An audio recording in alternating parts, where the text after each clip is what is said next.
অসাংবিধানিক এবং বেআইনিভাবে নিষিদ্ধ ঘোষণা করা হয়েছে। কারণ কোন আদালত আওয়ামী লীগকে সন্ত্রাসী সংগঠন বা গণহত্যাকারী সংগঠন হিসাবে রায় দেয় নাই।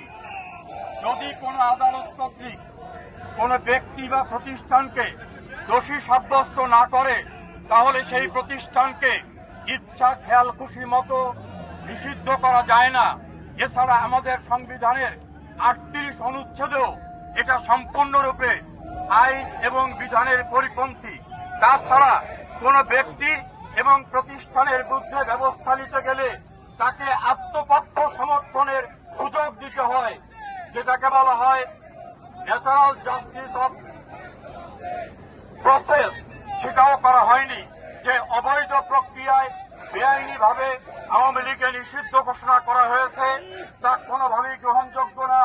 আমরা তীব্র নিন্দা জানাচ্ছি। জয় বাংলা, জয় বঙ্গবন্ধু।